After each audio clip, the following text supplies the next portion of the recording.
Hello, hello, hello. Comment allez-vous, très cher ami? Quant à moi, Dieu merci, comme c'est le début du mois de Ramadan, je souhaite à tout le peuple de Guinée de passer un bon Ramadan. Prions pour que Dieu nous aide de nous débarrasser de Mamadi Doumbouya et son CNRD. Dans nos prières, demandons au bon Dieu la grâce de libérer notre pays, d'atténuer le cœur des familles, des assassinats, les enlèvements, les kidnappings, j'en passe. À cette période saine de repentance et d'adoration au bon Dieu, nos prières doivent aller dans ce sens. Nous devrons nous rapprocher beaucoup plus à Dieu. Parce que nous sommes un peuple victime d'une tyrannie qui ne dit pas son nom. Très cher ami, vous savez, dans une société qui est devenue tellement fausse que ce n'est plus le mensonge qui fait mal, qui gêne les gens, mais c'est la vérité qui blesse maintenant les gens. Il suffit de dire la vérité pour que ceux qui se réclament, comme les sages ou les imams, pour te maudire, parce qu'ils sont de l'autre côté, ils soutiennent le mensonge. Comment peut-il parler de la paix dans l'injustice? Ou le plus fort, celui qui s'est accaparé de la puissance publique, terrorise, crée la terreur et l'intimidation de ce peuple innocent, sans armes. Peut-on parler de la paix dans cette circonstance si ce n'est pas de la lâcheté? Très cher ami, notre pays va mal. Que cette période de Ramadan, nos prières doivent aller dans ce sens en demandant Dieu de diminuer, d'atténuer cette souffrance imposée par les bandits, par un groupe de bandits à la tête de laquelle se trouve Mamadi Doumbouya. Très chers compatriotes, si nous voulons comprendre quelqu'un, n'écoutez pas sa parole, observez son comportement. Depuis des mois, je dirais d'ailleurs depuis les années, nous vivons cette situation. C'est les gens qui ont pris les armes parce que pour eux, avoir le pouvoir, il faut avoir la force. Ils braquent la première institution de notre pays, ils prennent le pouvoir. Mais comme on dit souvent, on peut prendre le pouvoir par les armes, mais on ne peut pas gérer un pays par les armes. C'est comme on dit souvent dans le langage populaire, le mensonge peut t'aider à avoir une femme. Mais pour garder une femme à la maison, là, dans le foyer, ce n'est pas le mensonge, c'est la réalité. Donc on est dans cette situation-là. Ce qui est choquant, au-delà des handicapés ou les personnes, disons, diminuées, que je respecte très bien, créer les mouvements de soutien, c'est-à-dire de toutes les... La Guinée est devenue la risée de la moquerie, quoi. Parce qu'en Guinée, maintenant, l'entreprise la plus prospère en Guinée, c'est les mouvements de soutien. C'est-à-dire, on dit aux jeunes, laissez tomber l'innovation, laissez tomber l'effort, ne faut rien, créer un mouvement de soutien au nom de Mamadi Doumbouya et mettez, comment dirais-je, leur branding, c'est pas moi, leur truc fétichiste là, et mettre ça là surtout. Je regardais ce matin une vidéo sur la chaîne de montage des véhicules en Guinée, mais qu'on veut en faire ça comme un acquis de Mamadi Doumbouya. C'est-à-dire, c'est grâce au CNRD que... Mais je me suis dit, au Mali, il y a la même chaîne de montage là-bas. En Côte d'Ivoire, au Burkina Faso, au Cameroun, au Sénégal. Vous savez, la nouvelle méthode du commerce, c'est quoi? C'est le commerce en gros. C'est-à-dire, les chaînes de montage là, quand tu prends un conteneur de 40 pieds là et tout ça, peut-être tu peux mettre 2, 3, 4 voitures dedans. Mais quand c'est les pièces détachées, ces pièces détachées là, le volume n'est pas aussi grand qu'une voiture qui est complètement montée. Donc ces pièces détachées là, on fait depuis des années, les motos par exemple en Guinée ou les tricycles là, c'est les pièces détachées que les commerçants envoient maintenant, on le montre. C'est tellement facile que dans le commerce actuellement, tu n'as pas besoin d'acheter l'objet en disant tout est fait là. On t'envoie en pièces détachées, toi-même tu montes. Non seulement c'est moins cher pour le consommateur, mais aussi c'est plus avantageux pour le vendeur parce qu'il peut exporter un grand volume. C'est pourquoi actuellement la Chine, qui est le pays, disons, l'usine du monde, en tenant compte que la main-d'œuvre en Chine, c'est-à-dire les salaires ont un peu augmenté, et qu'en Afrique, c'est gratuit. Donc, c'est le transfert d'une partie, parce que les pièces ne sont pas fabriquées en Guinée ou au Burkina ou au Mali. C'est-à-dire, c'est les marchandises en gros qu'on envoie en vrac, et en Guinée, on conditionne. Comme les médicaments, il y a beaucoup de médicaments maintenant, là.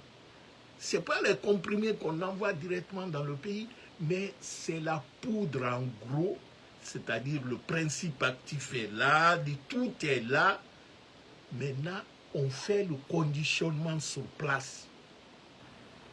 Certes, ça va créer quelques emplois, mais cela ne peut pas être récupéré politiquement à partir du moment que tous les éléments qui rentrent dans, disons, dans la fabrication de trucs là, de soit voitures ou médicaments, sont faits ailleurs.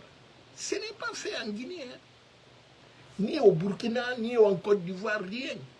C'est-à-dire petit à petit, on fait transférer une partie du conditionnement des produits, des marchandises pour les marchés locaux. C'est pourquoi ils donnent même, parce que c'est la nouvelle politique chinoise.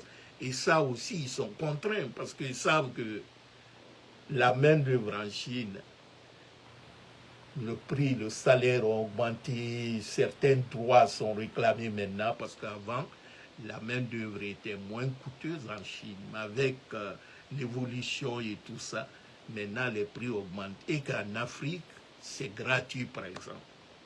Donc c'est pourquoi ils transfèrent ça en Afrique. Je ne dis pas que c'est mauvais, c'est une étape. Mais ce qui sera plus important pour nous, c'est de fabriquer même ces pièces-là sur place. C'est-à-dire qu'on ne nous envoie pas les pièces pour mettre ensemble, là, mais que ces pièces-là soient fabriquées. À partir du moment que la matière première, ce qui leur permet de fabriquer cette pièce-là chez eux, ils prennent ça en Afrique. Mais c'est un processus. Vous savez, le monde est tel que il y a une prise de conscience des peuples africains. Ce n'est pas les dirigeants. C'est l'une des conséquences de l'éveil de la conscience de la jeunesse africaine qui est maintenant, disons, très actif dans le panafricanisme et tout ça, pour que l'Afrique maintenant fabrique ses biens de consommation sur place. C'est pourquoi ils donnent les noms locaux. Quand vous voyez, je crois, en Côte d'Ivoire, il y a un nom ivoirien là qu'on a donné, les voitures là, si c'est Kabzi ou quoi là, c'est la même chose au Sénégal. Au Mali, c'est la même chose. En Guinée, on parle de Nimba, je crois que c'est-à-dire, ils veulent adapter, disons, c'est une stratégie commerciale qui va de notre avantage. Ce qui est ridicule dedans, quand on veut récupérer ça, politiquement, on veut mettre le branding dedans, coller ça à Zimandou 2040, c'est Mamadi. Parce que pour Mamadi et le CNRD, eux, ils sont à la recherche de la visibilité, la popularité. Ils veulent faire croire, quand tu fais bien ton travail, tu n'as pas besoin d'en parler, d'en faire une chanson pour convaincre les gens que tu es en train de travailler pour ton peuple. Tout le monde sait. Parce que ce qui est dommage chez nous, c'est cette instrumentalisation poussée. C'est-à-dire pour Mamadi, tout ce qui l'intéresse à l'heure là, qu'on l'appelle président. C'est-à-dire tout ce qu'il est en train de faire là, c'est pour que les gens, surtout pas en Guinée seulement, d'ailleurs, toute cette propagande-là, c'est pour envoyer l'image à l'Occident, faire comprendre à l'Occident, comme Ouyassanda le dit, c'est le peuple qui l'est. Mais nous sommes tous les Guinéens, on est là. 99% des Guinéens ne veulent pas de Mamadi. Vous savez ce qui se passe actuellement dans les camps militaires? Pas plus tard qu'avant-hier, à Bessia, il y a des militaires qu'on a arrêtés. Il y a des centaines et des centaines de militaires qui ont disparu. Aujourd'hui, être militaire en Guinée, c'est un danger de mort. Quand je vous dis que les militaires n'osent plus aller assister au baptême ou au mariage de leurs amis, parce que dès que 3 militaires se regroupent là, on dit qu'ils veulent faire le coup d'État. Un chef qui a peur de tout, ça crée ce qu'on appelle la psychose. Il devient un psychopathe, c'est-à-dire il voit le danger partout. Est-ce que lui, c'est un chef? Quelqu'un qui a peur n'est pas libre. Mamadi vit dans ça. Donc pour Mamadi, sa stratégie, c'est quoi? C'est surprendre les Guinéens. Surtout les acteurs politiques, les surprendre. Mamadi va se proclamer un beau matin, il dit « Je suis président, je suis élu à 99%. » Parce qu'il est, disons, il est en course maintenant avec le temps. Parce qu'il sait que son mentor Paul Kagame actuellement, qui est dans la merde, qui n'arrive même pas à gérer ce qui se passe derrière. Donc Mamadi, en Afrique, il n'y a aucun chef d'État ne reçoit Mamadi. Remarquez, aucun chef d'État de l'Afrique dans le monde ne reçoit Mamadi. Mamadi force les relations, mais ça ne marche pas. Il est isolé complètement. À part la France coloniale, Mamadi est isolé complètement. Donc Mamadi est à la quête de la légitimité. C'est-à-dire, il veut se légitimer, se légaliser en disant « je vais organiser une élection bidon ». Comme la France l'a dit, la France dit « nous allons contacter nos amis pour leur dire de te reconnaître ». Donc partout, tu vas dire « c'est un élu du peuple, nous sommes... » C'est ça la quête de Mamadi. Mais il oublie quelque chose. Être égalisé ou légitimé, c'est le peuple qui légitime un chef. et dans les conditions normales, c'est-à-dire dans tous les textes qui régissent notre pays et sur le plan sous-régional, les textes disons, institutionnels, un militaire qui a fait un coup d'État ne peut pas être candidat pour le même, c'est-à-dire dans la même période. Ce n'est pas possible. Mais ce qui me fait rire dans tout ça, c'est quand j'entends certains de ces communicants et certains de ces ministres dire « ouais, rien n'empêche Mamadi à être président » ou « c'est le candidat naturel » que rien n'empêche. Mais je me pose la question, si rien n'empêche Mamadi d'être candidat, qu'est-ce qui aurait empêché Dadis Camara d'être candidat? Pourquoi il a fait le coup d'État alors, selon leur slogan, contre le troisième mandat? Est-ce que on peut être contre, soi-disant, un coup d'État constitutionnel, un troisième mandat, et applaudir, être pour le coup d'État militaire qui a fait des centaines de morts? Voilà une question de logique. Donc quand je vois certains, disons, pseudo-intellectuels ou certains politiciens qui applaudissent, qui étaient pourtant les Gawal, par exemple, Baouri ou autres, ils disaient qu'ils étaient contre le troisième mandat de Mamadi Doumbouya, comment d'Alpha Condé. Mais aujourd'hui, ils sont pour le coup d'État, c'est-à-dire quelqu'un qui a pris l'arme, qui veut être président. Parce que si ce n'est pas par les armes, Mamadi ne pourra pas être dans cette position-là.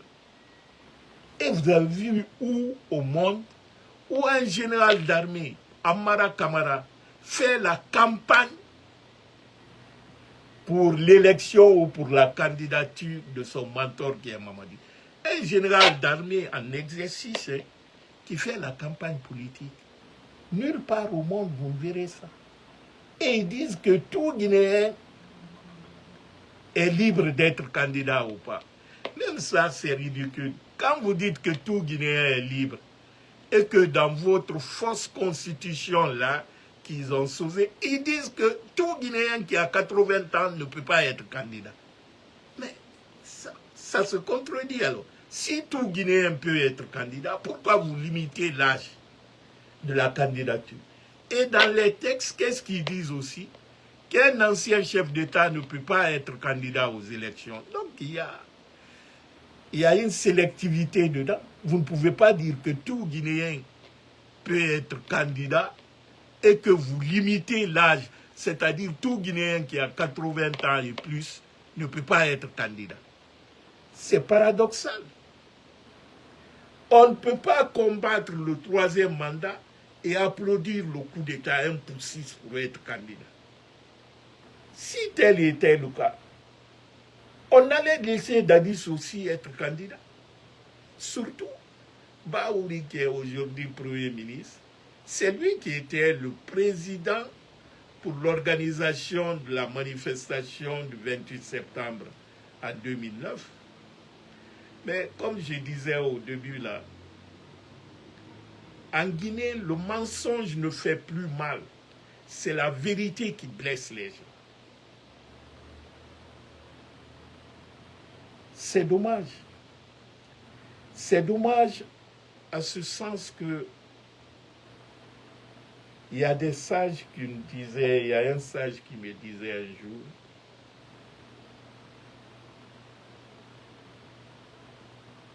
que ce qui est dommage, c'est lorsque un patient, quelqu'un qui est malade,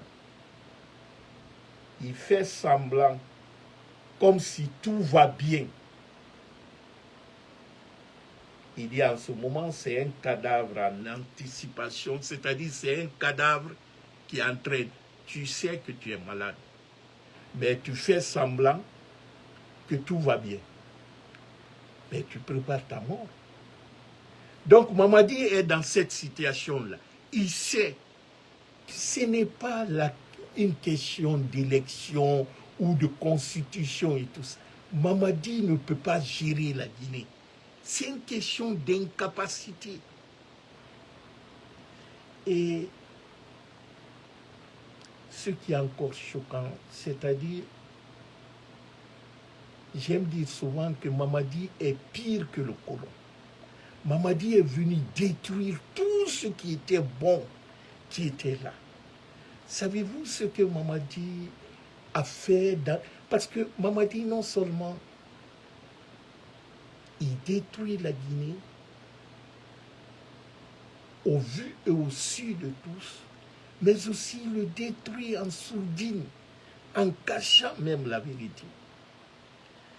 Vous savez, il y a quelques jours, il a envoyé une motion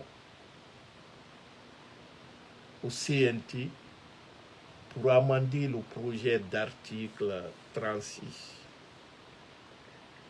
du statut de la Banque centrale de la Guinée. Qu'est-ce que l'article 36 de la Banque centrale dit? L'article 36 de la Banque centrale dit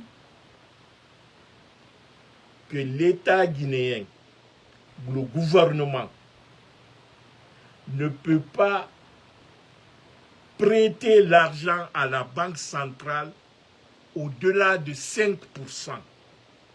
Et cela une seule fois dans l'année. Et le prêt ne doit pas dépasser 90 jours, il doit rembourser. Parce que la Banque centrale, c'est l'argent du trésor public. C'est-à-dire tout ce qu'on a, taxes douanières, des impôts, les redevances minières, l'argent que la Guinée a, en principe, c'est au trésor public qui est relié directement à la Banque centrale. Mais aussi, il y a le réserve des banques primaires. Avant 2010, avant l'arrivée du professeur Alpha Condé, ce montant de prêt, il peut arriver dans tous les pays du monde, il peut arriver à un certain moment c'est ce qu'on appelle le déficit budgétaire. Quand il y a déficit budgétaire, l'État, à travers les ressources internes, externes du pays, il prête l'argent au niveau de la Banque centrale. En principe, ce n'est pas le rôle de la Banque centrale de prêter l'argent à l'État. La Banque centrale est indépendante. La Banque centrale, son rôle, c'est régulariser l'économie, faire de sorte qu'il n'y a pas l'inflation dans le pays, surveiller le volume de la masse monétaire qui est en circulation. Cela, c'est pour éviter l'inflation, l'augmentation des prix dans les marchés et la fragilité de l'économie. Donc la Banque centrale, c'est comme une garantie pour la monnaie. Mais quand l'État transforme la Banque centrale comme une caisse, c'est-à-dire une caisse là où il va venir tirer quand il veut, parce que Mamadi, avec l'article 36 là, il veut annuler ce pourcentage. C'est-à-dire, il dit 5% c'est trop peu. Maintenant, il n'y aura plus de pourcentage. C'est-à-dire, tout l'argent qui est là, il prend comme il veut.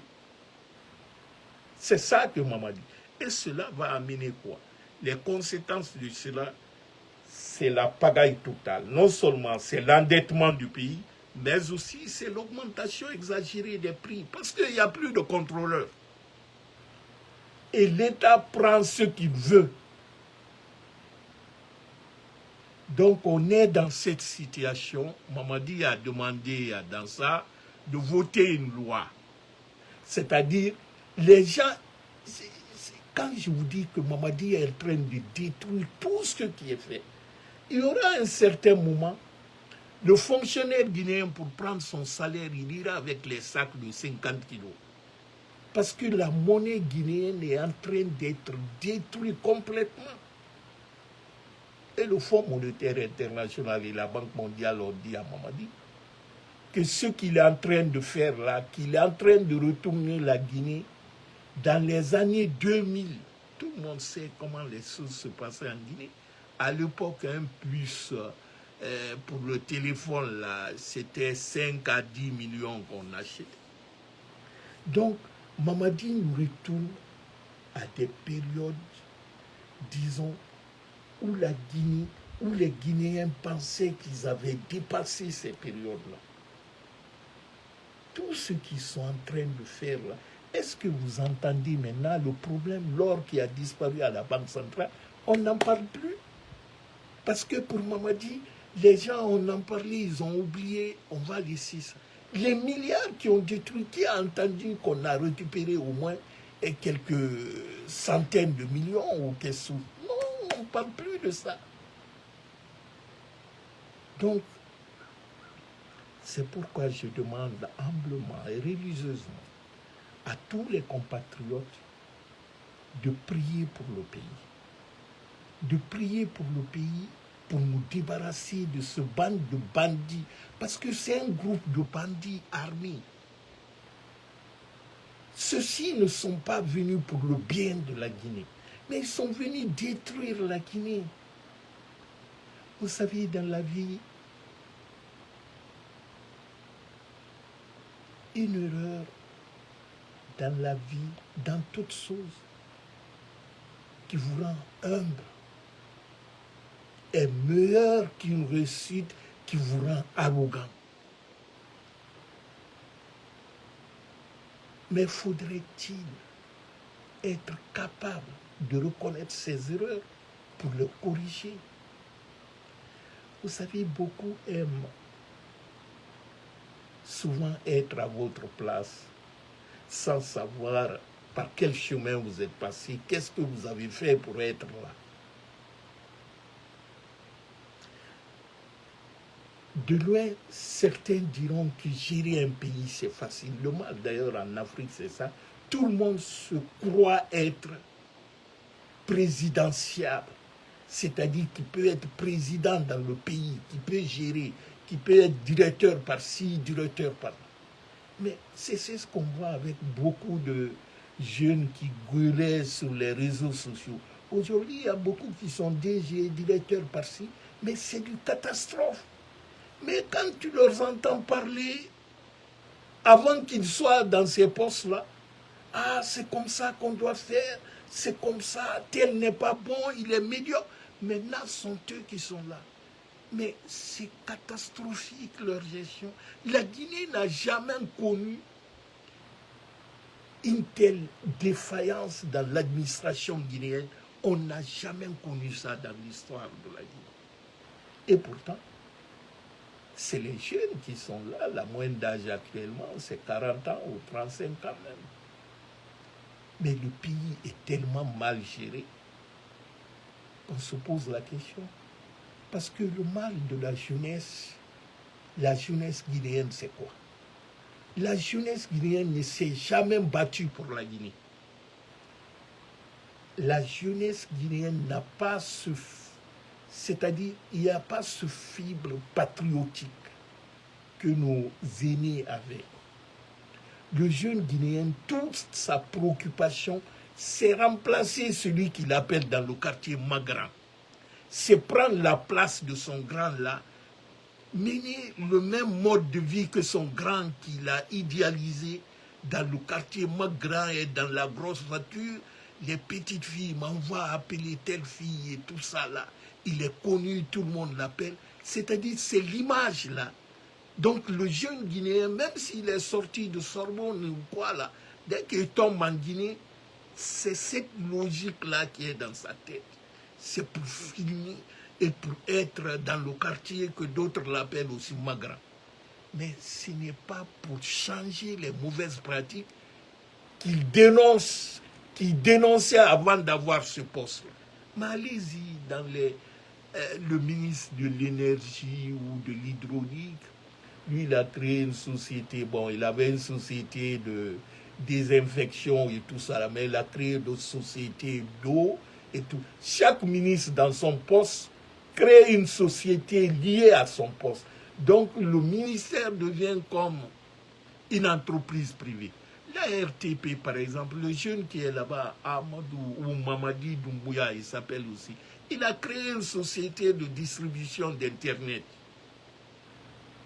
Mais allez-y au ministère de la Santé, le ministre là-bas, il a une clinique privée. Gawal a créé une société de trans. Donc, ce pays, c'est-à-dire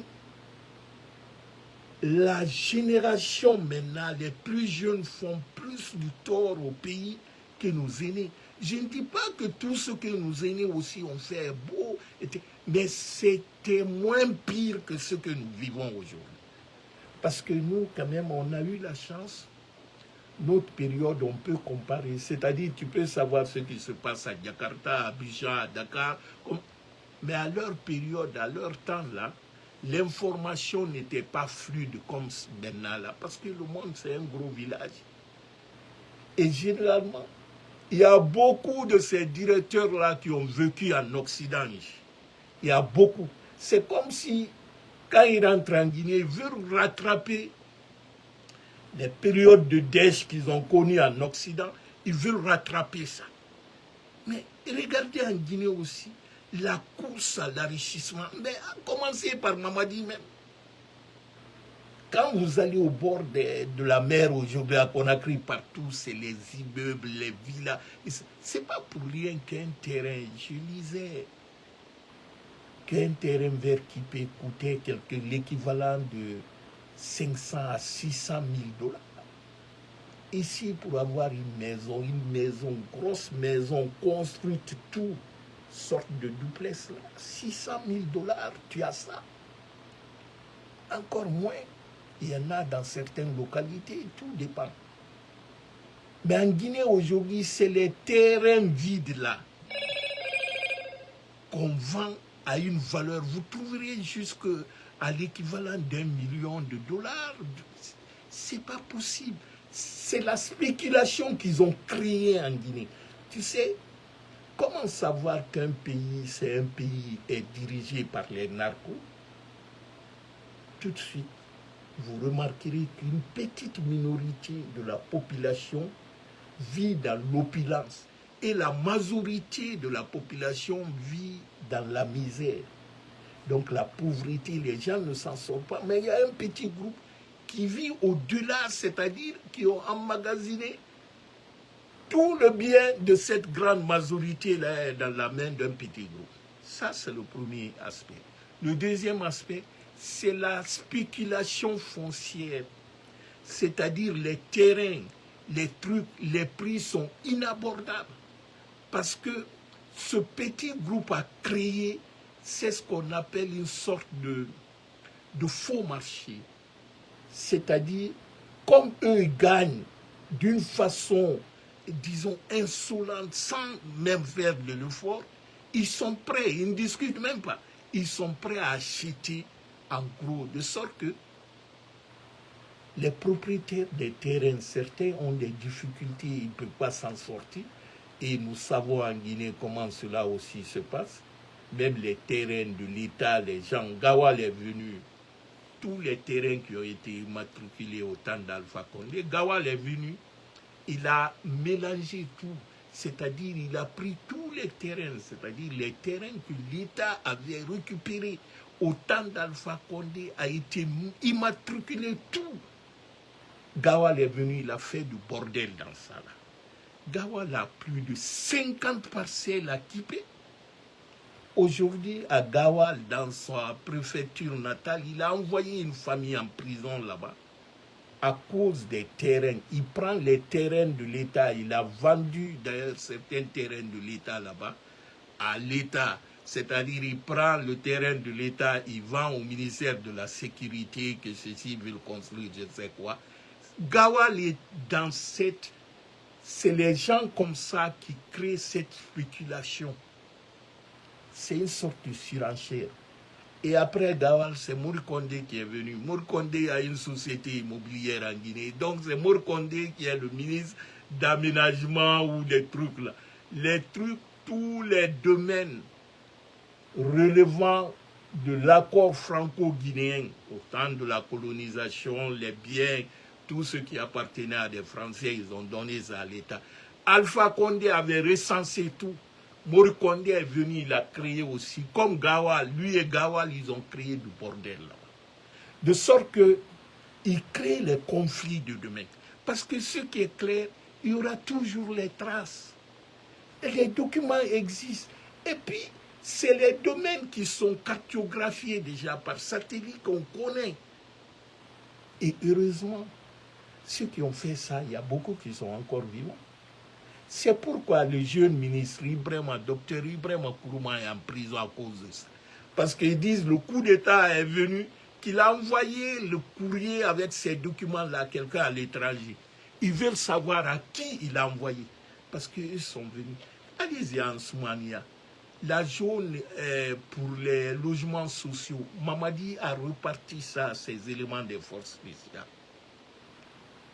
Quand je vous dis comment ceux-ci sont en train de détruire, c'est pourquoi je dis c'est des fois difficile. Parce qu'ils créent une sorte de rancœur. Ils créent tellement de frustration dans le pays qu'après eux, on ne pourra pas laisser tout ça là tomber.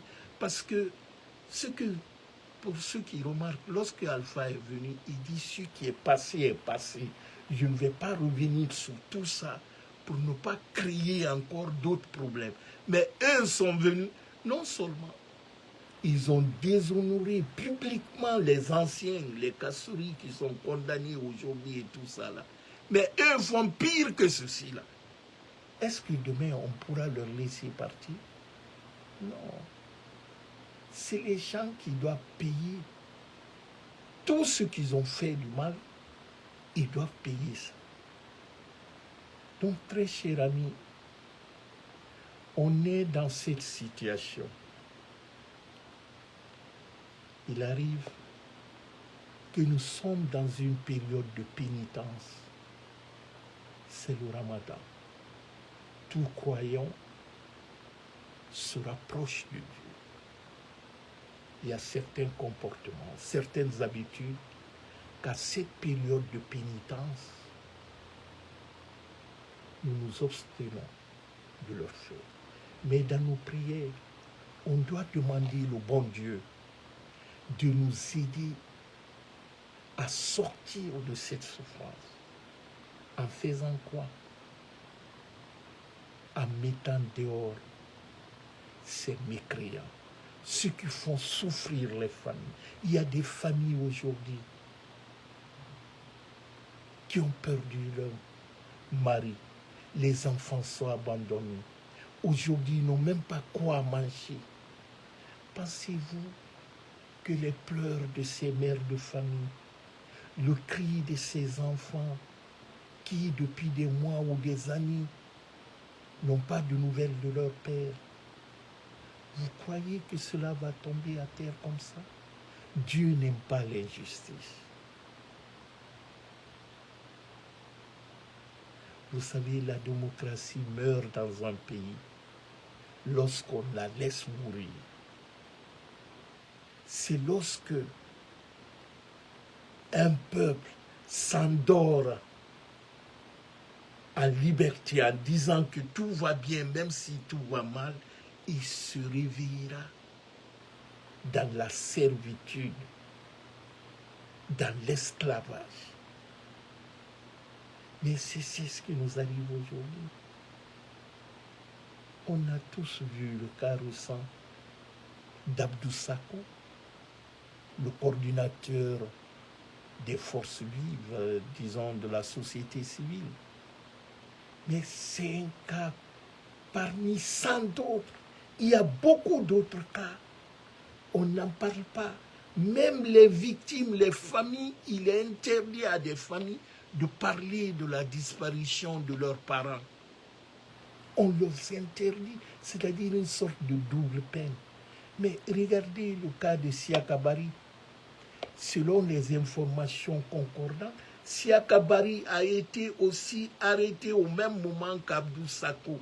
Il a été maltraité devant sa femme et ses enfants, mais on l'a dit de ne pas en parler. Et quand il en parle, qu'ils le feront du mal. Ce que les gens doivent comprendre, c'est-à-dire quand je vous dis que Mamadi est pire, il est pire que les brigands, les drogués qui s'attaquent. Je vous dis quelque chose aussi que beaucoup peut-être. Quand Mamadi attrape ces gens, l'attrape des gens, il leur déshabille nus, on leur filme. Deux fois même, ils cherchent les prostituées, ils le font monter, ils leur filment. Il dit à ces gens, dès que tu parles, on va lancer ta vidéo là sur les réseaux sociaux. C'est-à-dire le chantage, c'est-à-dire une sorte de bassesse. Mais il faut regarder la façon, c'est-à-dire Mamadi, c'est la bassesse congénitale. Mamadi est né dans une sorte de bassesse morale. Ça fait que tout son comportement reflète cela. C'est-à-dire l'indignité, c'est le comble de l'indignité. Quand je vous dis, Mamadi a les vidéos de beaucoup, c'est-à-dire pour lui, c'est ça la politique. C'est ça comme ça qui va s'implanter. C'est la méthode des narcotrafiquants. Ils gèrent un pays par chantage, par l'intimidation. Sinon, comment venir tomber sur quelqu'un, tu le prends de façon inhumaine, tu le déshabilles, tu le filmes, et tu gardes cette film-là, tu le dis, tu parles, je vais balancer cette vidéo-là. Si ce n'est pas pour détruire. Parce que quand mettre la nudité d'un père de famille, et surtout le filmer de façon, disons, volontaire pour utiliser ça contre lui, c'est le comble, quoi. Mais c'est ça, Mamadi. Mais vous savez, dans la vie, on dit souvent, les gagnants trouvent toujours les moyens. C'est les perdants qui trouvent souvent les excuses. Mais les gagnants ne laissent pas les obstacles leur arrêter. Ils trouvent toujours les solutions et persévèrent dans leur combat. Même face à l'adversité, aujourd'hui on est en face des barbares parce que ce n'est pas les humains. Pour Mamadi, avec la force, personne ne peut le vaincre. Son ministre de l'administration du territoire l'a même dit. Il dit qu'il a dit ça à Kanka, que vous avez tous vu comment il a pris le président, il a pris le premier ministre, il a pris le ministre de l'Assemblée. Donc c'est quelqu'un de fort, donc quiconque s'arrête devant. Mais ce n'est pas que la force, c'est la loi qui est la plus forte dans un pays normal. Ce n'est pas la force des individus. Si Mamadi est plus fort que Kadhafi, il y a eu, c'est-à-dire, il n'y a pas de force éternelle. C'est les circonstances qui rendent les hommes forts. Oui, aujourd'hui, il se sent fort, mais je vous dirais que Mamadi est l'homme le plus faible en Guinée. Quelqu'un qui est fort ne se déplace pas avec un camp autour de lui, parce que si ta force n'est pas garantie par le peuple, en tout cas en matière politique, dis-toi que tu n'es pas fort. Ce n'est pas les armes là qui vont te protéger pour le reste de ta vie. Tu peux rester là jusqu'à un certain moment, parce que c'est cette même force que tu penses là, les armes là, qui va se retourner contre toi. Nous savons tous tout ce qui se passe entre lui et Idi Amin. On en parle, j'ai même lu un article en disant c'est les gens. C'est faux, c'est une réalité. Ça ne va pas dans l'armée guinéenne. Les militaires aujourd'hui sont traumatisés. C'est les forces, les brigands, les miliciens là qu'on appelle force spéciale. Mamadi a créé une armée dans une armée. C'est-à-dire pour Mamadi, il a disloqué l'armée guinéenne.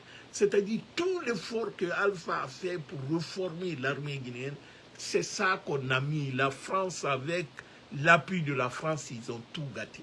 Parce que c'est les gens, ils ne veulent pas que nos pays se modernisent. Ils ne veulent pas que nos États soient organisés. Donc, quand un chef d'État est nationaliste, patriote, qui veut organiser les choses, on fait tout pour le soutenir. C'est ça la mission de la France. Donc, tout ce qui a été fait, des millions qui ont été dépensés, il y a même un général d'armée qui a dit, il dit la réforme en Guinée, ce n'est même pas une réforme, c'est une révolution. On a tous vu, avant Alpha Condé, les militaires montaient dans les transports en commun avec leurs armes. Ils allaient dans les boîtes de nuit avec leurs armes. Et aujourd'hui, c'est la même chose qui se passe. On a vu la fille qui a été tuée récemment, la Sigmadina, par un élément des forces spéciales. Comme les éléments des forces spéciales peuvent gifler un commandant. Ils s'en foutent. C'est-à-dire, pour eux, sont eux qui... C'est comme au temps de l'ensemble, ce qu'on appelait les bérets rouges. Là. C'est la même chose qui est arrivée même. Au temps d'Alpha Condé, qui dira qu'il voyait un militaire avec les armes dans les boîtes de nuit ou bien dans les transports communs et tout ça. C'était même interdit de sortir dehors avec tes armes ou ta tenue si tu n'es pas en mission. Mais c'est tout ça qui est revenu aujourd'hui. Mais regardez les kidnappings, les enlèvements des gens, c'est les militaires qui le font et c'est les forces spéciales. Donc Mamadi a détruit tout ce qui a été fait sur le plan structurel de l'organisation de l'armée. Il a gâté parce que dans sa tête, il faut créer l'armée voyou, l'armée qui terrorise le peuple. Allez-y actuellement à Cancan. Il a pris tous les délinquants qui fument les drogues là dans les carrières aurifères là, comme ils ont fermé les trucs. Il est parti recruter les enfants là-bas là. Les Français sont en train de leur former au camp de Soronconi en leur mettant dans leur tête, c'est-à-dire on conditionne ces éléments-là, une sorte de confrontation, la guerre civile. Il y a des vidéos qui circulent en disant que le pouvoir de Mamadi, c'est leur pouvoir. Parce que Mamadi n'est pas venu ni pour les Malinqués, ni pour les Peuls, ni pour les forestiers, ni pour les sourds. Mamadi est venu pour un groupe de délinquants, les multinationales et les Français. Mamadi est venu pour ceci. Ce n'est pas une question. Il utilise maintenant les ethnies. Quand il prend un groupe de Malinqués il met dans leur tête que c'est son pouvoir. Quand il voit un groupe de Peuls comme les Ousmane Gawal, il dit je suis là pour vous. Quand je prospère, tu es là, on va manger ensemble. Il prend ce groupe. Quand il prend les forestiers, les Zogolaba ou je ne sais quoi, il dit à ceux-ci, je vais faire ça pour vous. Ou le groupe des Soussous, comme les Makanira, les Ou du premier, ou c'est pas moi, il leur dit, le pouvoir là, je vais vous transmettre. Tu vois, c'est un jeu. Mamadi, c'est un menteur. Donc, tout ce qu'il fait pour coller ses actions à une connotation ethnique ou tout ça là. Mamadi, si Mamadi est condamné ou il est combattu, c'est les jeunes Malinqués surtout qui le combattent. Certains dès le départ. C'est seul en Haute-Guinée que son effigie a été brûlée, malgré qu'il a tué le truc. Mamadi sait. Depuis plus de 6 mois maintenant, Mamad Batos, c'est Mamad Batos qui l'envoie en Haute-Guinée, qui passe de village en village pour distribuer l'argent aux gens en disant « Aimez Mamadi, c'est Alpha Condé qui l'a envoyé, c'est ceci, allez mentir à nos parents. » Mais ça ne passe pas. Parce qu'il y a une caractéristique fondamentale chez le Malinké, le Manding, Dakelingti. C'est-à-dire, quand il te donne sa parole d'honneur, c'est ça. Tu vas monter et descendre, il ne va pas changer. C'est ça le vrai problème de Mamadi. Donc, très cher ami, On est dans cette merde. Mais rappelons-nous toujours que ta situation actuelle, ce que nous vivons actuellement, ce n'est pas notre destination finale. Parce que ce que nous vivons aujourd'hui nous a été imposé. Et nous savons que si Mamadi n'avait pas des armes, aujourd'hui il ne ferait pas ça. Mais cela va durer quand? Jusqu'à quand? Actuellement, on est, disons, enfermé dans la peur.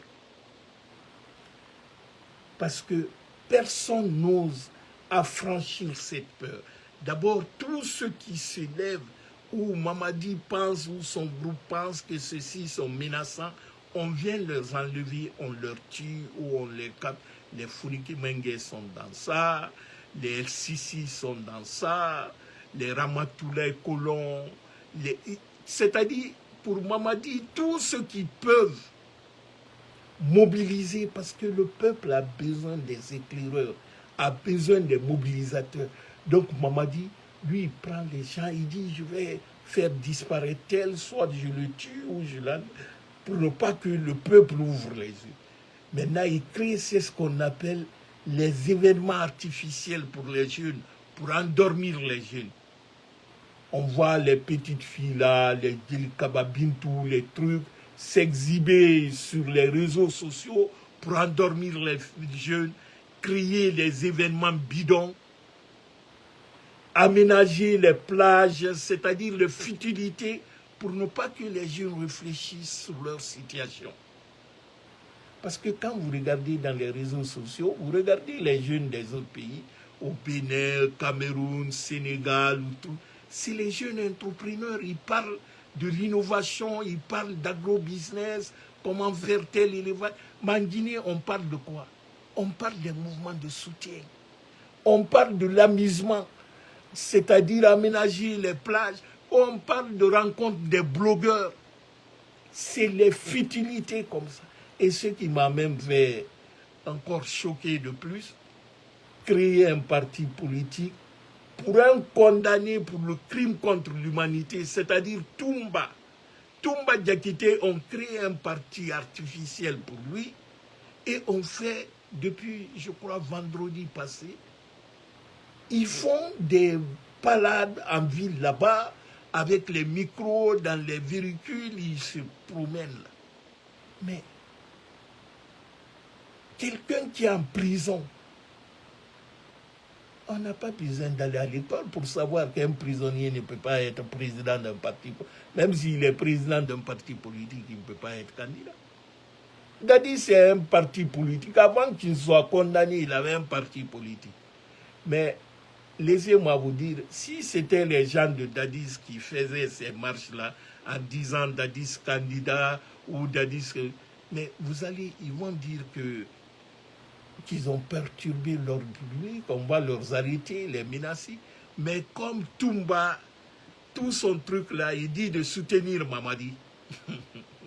C'est-à-dire, eux, tous ceux qui, dans la folie, ont dit que Toumba est populaire avec les trucs, cette popularité-là, on le transfère sur Mamadi. Même si c'est un prisonnier ou un tueur, eux s'en foutent de tout ça.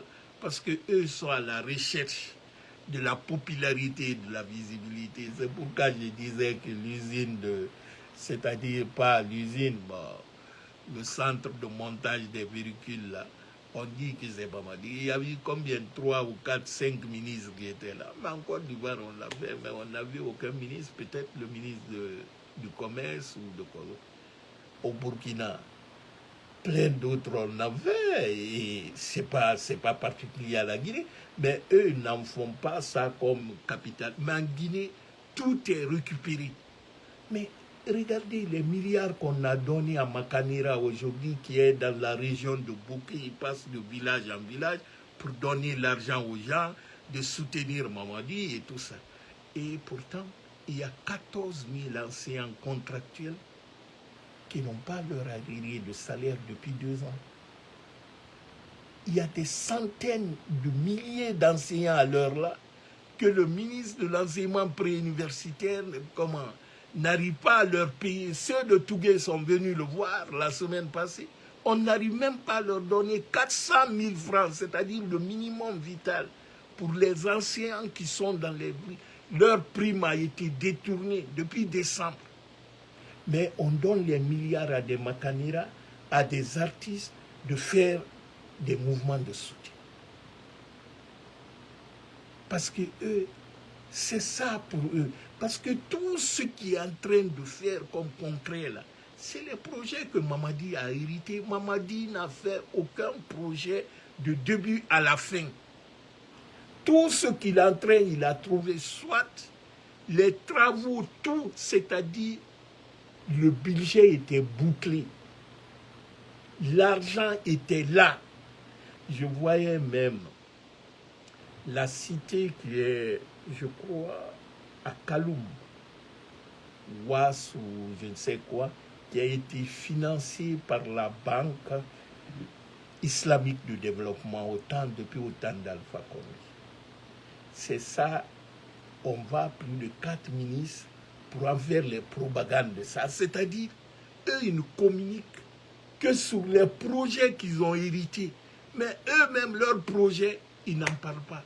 Parce que les aéroports qu'il a dit, les aéroports régionaux, là, qui en parle? C'est leur projet, ça. Ils ont mis la première pierre, mais jusqu'à aujourd'hui, on n'en parle plus. Donc, ils n'ont pas de projet, mais ils ont besoin de visibilité. Il y a Souguel Maïga, l'ex-premier ministre malien, qui disait que le pouvoir, c'est comme l'alcool. Que le premier verre, vous êtes comme un cabri. Très content, joyeux, on crie. On a vu la première année du coup d'État en Guinée, il y avait tellement d'argent dans les caisses, on entendait n'importe quoi. Le pays est comme ça. Dawal même a dit que la Guinée n'a jamais eu de l'argent aussi comme ça. Là. Ça, c'était le premier vers. Le deuxième vers, vous devenez très fort. Maintenant, vous dites que vous avez l'assurance. Comme un lion dans la savane. Il dit, tout le monde a peur de vous. Mais le troisième vers, vous faites les cochonneries, les terribles. Vous détruisez tout ce qui a été construit avant vous. Et tout ce que vous faites retourne contre vous. C'est-à-dire l'objectif visé, c'est le contraire que vous subissez. Donc c'est sur cette étape-là que nous nous trouvons aujourd'hui en Guinée. Parce que la Guinée est un pays de la démagogie et de la prostitution intellectuelle. L'intellectuel ou le diplômé guinéen ne voit pas le pays. Il regarde, lui, son intérêt, le privilège des postes qu'il va trouver. Aujourd'hui, il y a plein d'intellectuels qui connaissent réellement ce qui se passe dans le pays sur le plan économique. Mais ils n'en parlent pas. C'est pas pour certains, je dirais, c'est pour la peur, soit ils disent, même si eux ne sont pas fonctionnaires maintenant, mais leurs enfants ou leurs femmes et tout ça là, ils disent, quand je parle, je vais... Mais pour d'autres, il y a beaucoup d'ailleurs, c'est pour ne pas leur mettre en faux avec leur intérêt. Soit ils sont dans un poste de responsabilité qu'ils veulent sauvegarder, ou ils cherchent un poste de responsabilité, un décret. Donc ils se taisent pour ça. Il y a un jeune dont, depuis longtemps, je n'ai pas entendu parler, un nommé Mohamed Kamara, qui au temps d'Alpha Condé se faisait passer un grand constitutionnaliste, mais qui l'a entendu parler depuis qu'il y a ce coup d'État. Je me demande même s'il est en Guinée ou il est ailleurs, même s'il est ailleurs, il peut parler avec tout ce que... Mais autant d'Alpha Condé, il était fonctionnaire d'État, il travaillait au ministère d'Affaires étrangères. Mais il parlait tout le temps. Il communiquait sur les réseaux sociaux, dans les radios et tout ça. Mais depuis qu'il y a eu coup d'État, vous savez pourquoi? Parce qu'on l'a promis, quand il la ferme, il sera le futur président de la Cour constitutionnelle. C'est à cause de ça qu'il s'est tué. Est-ce que lui, c'est quelqu'un d'honnête?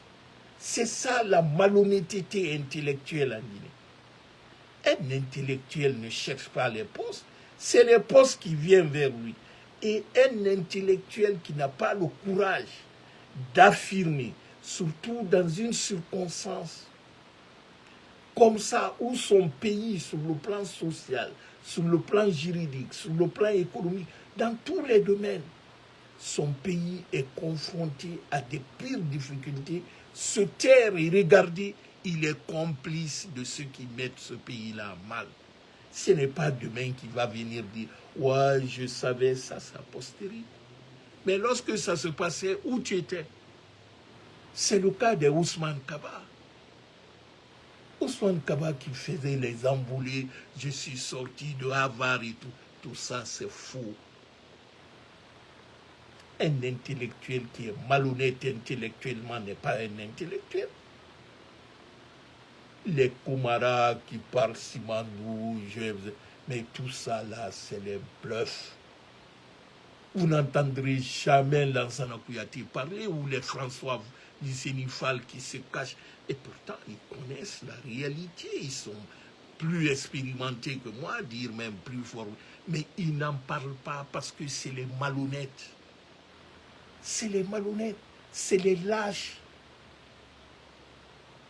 De même que nos imams qui observent cette dérive, les gens qui sont enlevés, kidnappés, tués, et qui viennent nous raconter une question de paix, paix, paix. Et pourtant, ils ne dénoncent jamais l'injustice. C'est les malhonnêtes. Parce que ce que les Guinéens doivent comprendre, c'est une bêtise d'imaginer une présidentielle organisée par Mamadi et la perdre. Mamadi ne peut pas organiser une élection dont les préfets, c'est lui qui leur nomme. Les sous-préfets, c'est lui qui leur nomme. Les gouverneurs, c'est lui qui leur nomme. Et celui qui est chargé d'organiser des élections, c'est-à-dire à la place de la CENI, c'est le ministère de l'administration du territoire. Et Mamadi est candidat, il va perdre dans ça. C'est-à-dire, à quoi bon d'ailleurs de tenir une élection si le pouvoir est déjà confisqué par quelqu'un qui dit c'est moi ou pas. C'est-à-dire, il a dit à tout le monde, il y a même ces slogans-là, il reste. Il reste. On dit, tu veux, tu ne veux pas, c'est lui. Donc, on n'a pas besoin, au lieu de gaspiller l'argent pour les élections ou quoi là, proclamer lui qu'il est président à vie. Hey, nous, on ne veut pas ni de gouvernement d'union nationale, ni de référendum, ni de... On ne veut rien de tout ça. Tout ce que nous voulons, c'est que Mamadi dégage. C'est ça la solution. Il faut que Mamadi dégage. Il faut se dire aussi, parce que d'habitude, nous mettons toute la faute sur celui qui a la tête. C'est vrai que la tête, c'est lui qui est le premier responsable. Mais il faut se dire aussi qu'à la fin de cette transition-là de Mamadi, nous devrons établir une liste de toutes les personnes qui soutiennent et sont complices directs ou indirects de ces poussis-là. Parce qu'il faut casser le système. Le problème de la Guinée, c'est ça. Ça ne se résume pas seulement à une seule personne, même s'il a été. Mais c'est un système qui le... Quand vous prenez les acteurs politiques, vous prenez Makanera aujourd'hui. Makanera a le même degré de responsabilité que Mamadi Doumbouya dans la destruction de la Guinée. Parce que Makanera soutient directement et de façon désincomplexée, il le dit lui-même, Vous prenez les artistes, les Roues du Premier, les Singletons, les Yamaseka, tous aussi entretiennent, mais aussi les hommes d'affaires. KPC a dit publiquement qu'il soutient Mamadi à détruire la Guinée. Donc ils font partie de ce système-là. Les imams qui se prononcent, les imams et les sages qui sont, disons, corrompus et malhonnêtes, ils font partie de ça. Mais aussi les syndicalistes. Pourquoi on n'entend plus les grèves syndicales? Autant d'alpha pour eux, rien ils sont. Mais aujourd'hui, les travailleurs guinéens sont encore malheureux. Leur droit est brimé. Les avocats, l'ordre des avocats. Aujourd'hui, Bala Samoura gifle un avocat. Il ordonne les avocats à faire ça. Mais ces avocats ne disent rien. Toutes ces corporations, les intellectuels, les journalistes, nous allons tous les mettre sur une liste de bannissement social. Parce qu'il faut que la société même leur bannisse. C'est-à-dire de ne plus leur porter confiance. Mais aussi, sur le plan conservatoire, on leur interdit à participer publiquement à une élection prochaine, à être chef ni syndicat ou quoi, même les religieux là, à leur bannir durant 10 ans.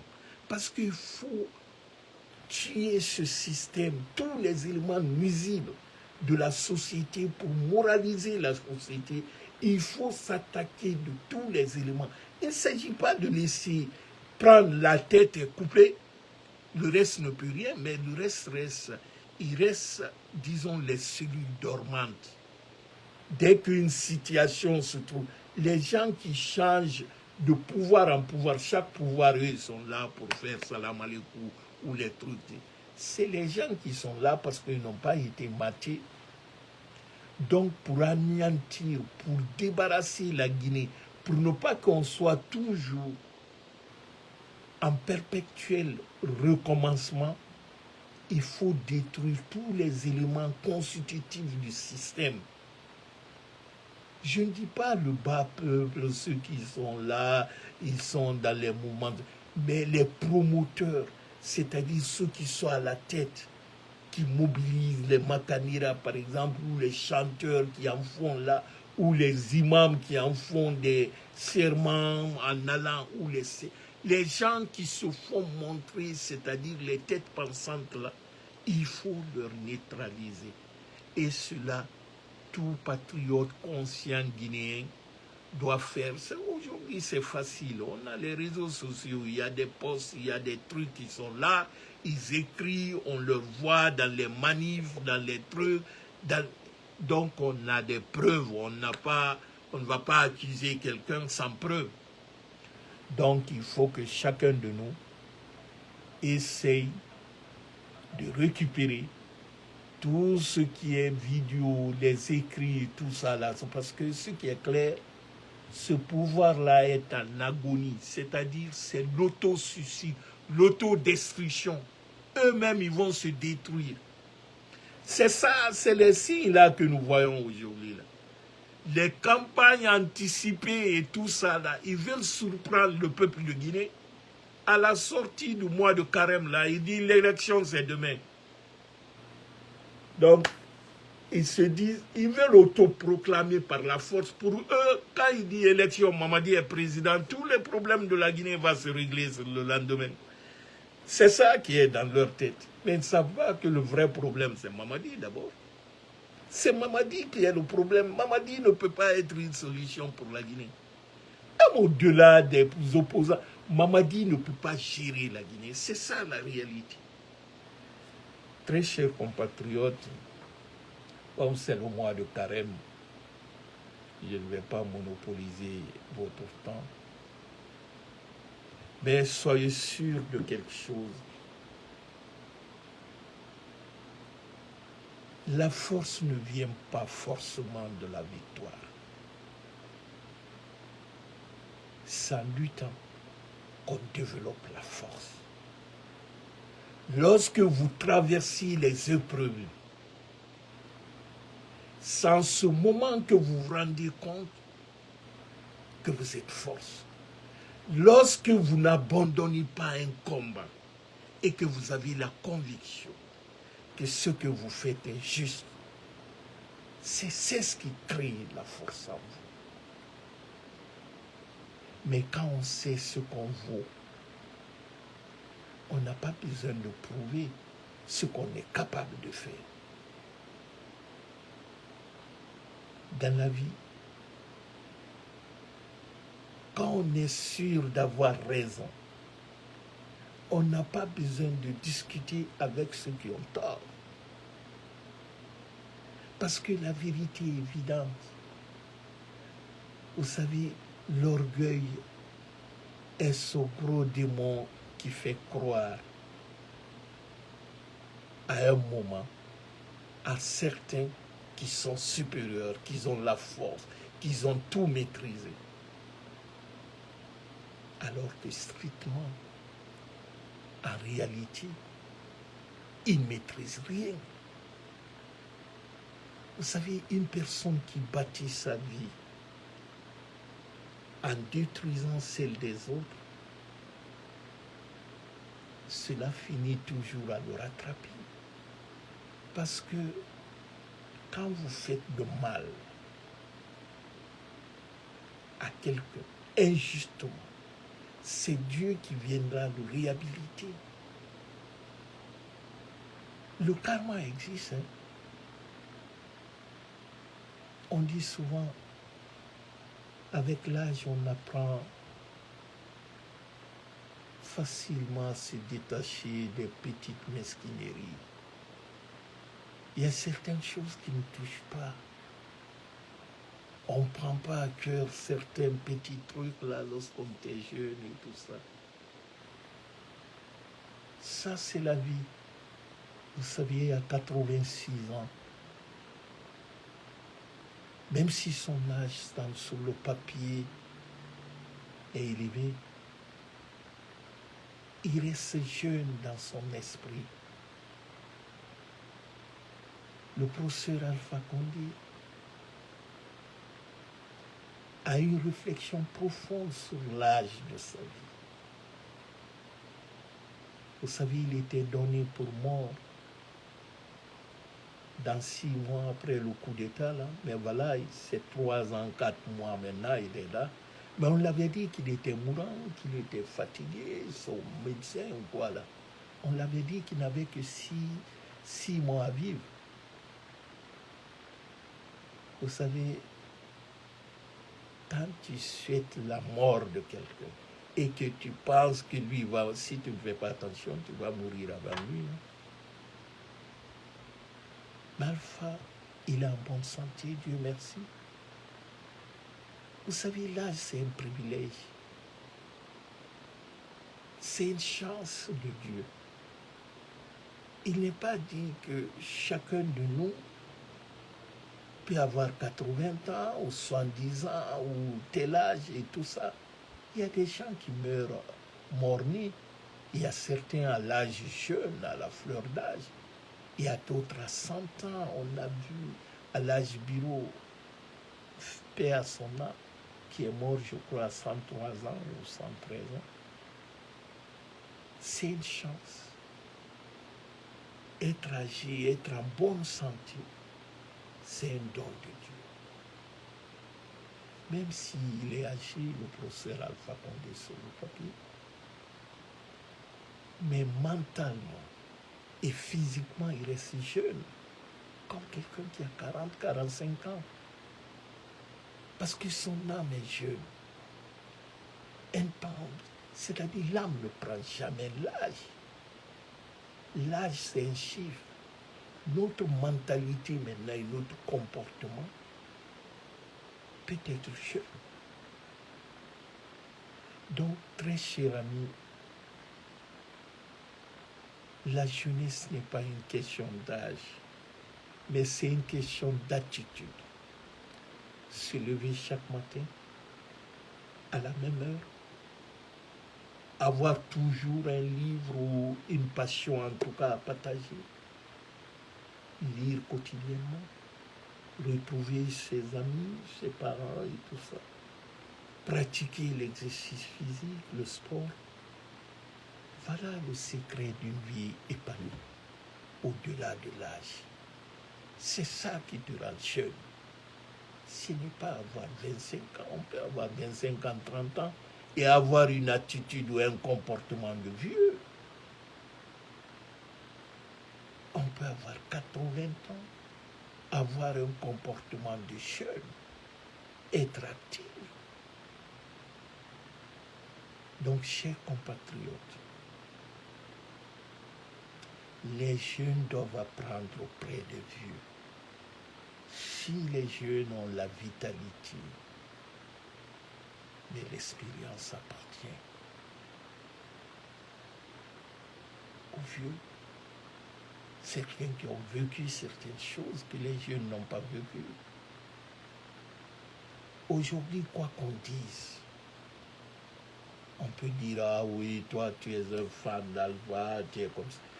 Mais ce n'est plus une question de qui choisit. C'est-à-dire le retour d'Alpha, c'est une nécessité pour nous. À l'état actuel de la Guinée, le seul qui peut le mettre sur les rails, c'est-à-dire organiser notre pays encore comme il était avant lui, pendant son règne, c'est Alpha Condé. Parce que diriger un pays aujourd'hui, dans ce monde actuel, ça dépend beaucoup plus du réseautage. C'est-à-dire, quand tu es introduit dans le réseau des grands de ce monde, tu as plus de facilité que d'autres. Si vous voyez aujourd'hui que Alassane Ouattara et tout ça, là, ce n'est pas parce qu'il est, je sais, c'est qu'il est introduit dans les réseaux. Ils connaissent. L'intelligence ne suffit pas aujourd'hui pour gérer un pays. L'intelligence artificielle existe. Tu peux trouver des experts, des docteurs partout. Tu peux leur acheter un État, puis avoir n'importe quel esprit. Ce qui compte aujourd'hui, c'est la confiance. Si les gens, les pays, il y a beaucoup de choses qui sont passées en Guinée, que la Guinée a eu. Ce n'est pas à cause du pays, c'est à cause de la personne qui est à la tête du pays.